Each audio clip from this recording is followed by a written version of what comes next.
Praise be Jesus Christ.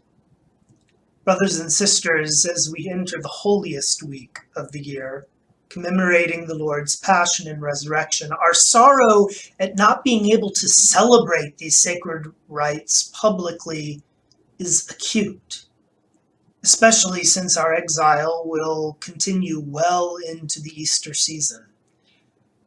However, I want to suggest to you that in this exile there is a certain lesson to be learned from the events of Holy Week itself. To understand this lesson, we must understand the symbolism of places.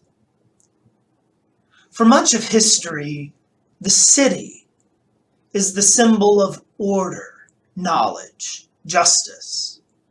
From the Latin word for city, civis, we get the concept of civilization. To be outside the city and its walls is the very essence of disorder, ignorance, and injustice. The Latin word for the countryside was pagus, and anything related to it was paganus. Since Christianity came to this area last of all, as late as the 10th century in some places, the word for idol worshippers comes to us today as pagans. But the roots of these ideas are even in the Old Testament. The patriarchs, Abraham, Isaac, and Jacob, were foreigners and wanderers in the land God promised to give their descendants. Not until Joshua did Israelites begin to live in towns, and though many of them always lived outside of cities, the whole land of Israel was considered the Holy Land, and what was beyond its borders was heathen. But with the building of the temple, Jerusalem came to be considered God's chosen place.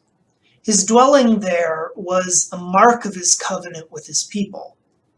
Because of this, the Babylonian exile and the destruction of the temple were a great sorrow to Israel.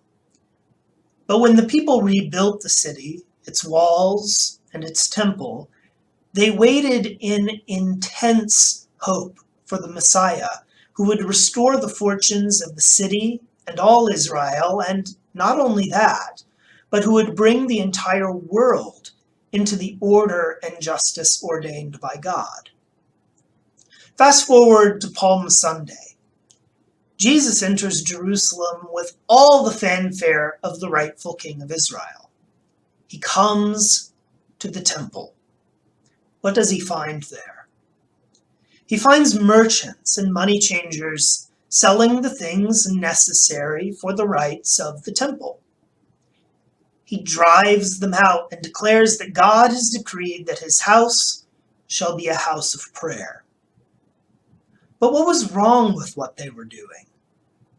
Again, we must understand the meaning of sacred space. The physical building of the temple, the so-called tabernacle, contained 2 rooms separated by a veil. At the center was the Holy of Holies, into which the high priest entered only once a year. The outer room was called the Holy Place.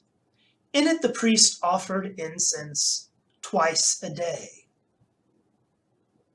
There were found the perpetual lampstand and the bread of the presence. Immediately outside the building was the court of Israel, where adult Jews could enter to pray. Here was found the altar on which the animal sacrifices were offered by the priests. Outside of this was the court of the women. Finally, outside of this was the court of the Gentiles, where non-Jews could enter and pray to God. The merchants and money changers were set up in this outer court. Now, let us recall the scripture passage that Jesus quotes on this occasion.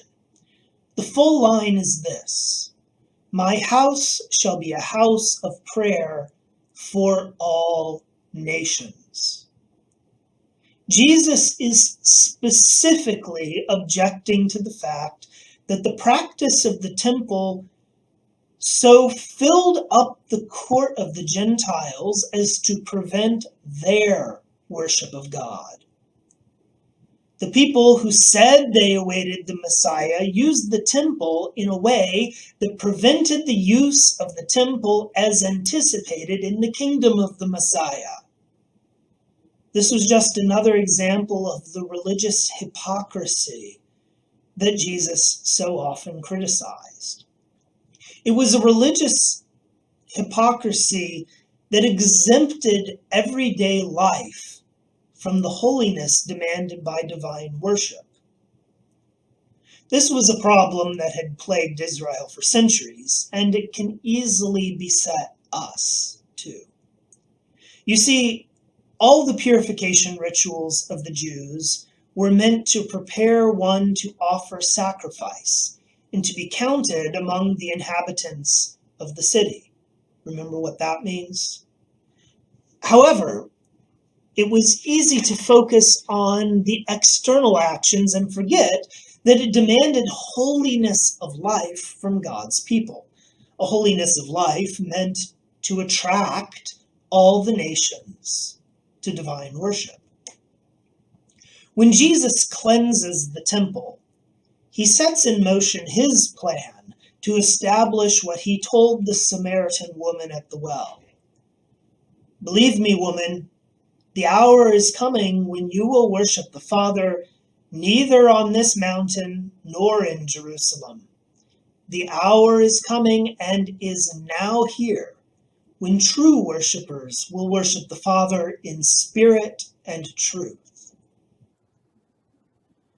Jesus would be judged and condemned in the city near the temple. He would be driven out of the city and crucified on the tiny hill of Golgotha, outside the walls. And in this, he was counted accursed. But that sight was directly in line with the temple. Indeed, he would face directly towards the temple and hear the bleating of the lambs as they were sacrificed. But he was the true Paschal Lamb, and he was sacrificed outside the city, a city which no longer was the divine dwelling place, but an earthly city. In this, he shows us that the true sacrifice, the worship in spirit and truth, the Holy Mass, must bear its fruit through the entire world, not just the city. Our city, by God's grace, is not on this earth. Our city is the New Jerusalem in heaven. The Holy Mass is our encounter with and participation in the sacrifice outside the earthly city, drawn up in the ascension into the heavenly city. From this sacrifice, we draw out the graces necessary to be holy in our everyday lives. Since you are now separated from this sacrifice physically, let it serve as a reminder that one is not accounted a Christian by how much they do at church. Christian life is lived where everyone else's lives are lived, in the family, in the workplace, in the community. If we have been deprived of the source of that Christian life, perhaps it is a reminder, as was Jesus' purification of the temple, that we must avoid the hypocrisy of being a Christian in church and outside of the church no different from anyone else. This Holy Week, I invite you to unite yourselves to Christ, who is driven out of his beloved city. Unite yourselves to Our Lady, who was denied every attempt to comfort her Son, and who was separated from him by his death.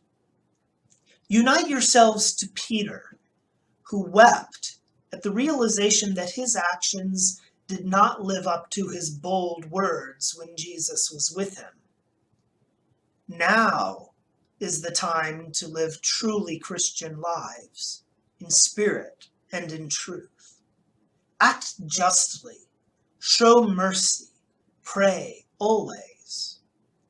If you do this, you show that even from far away the fruits of the Mass are within you.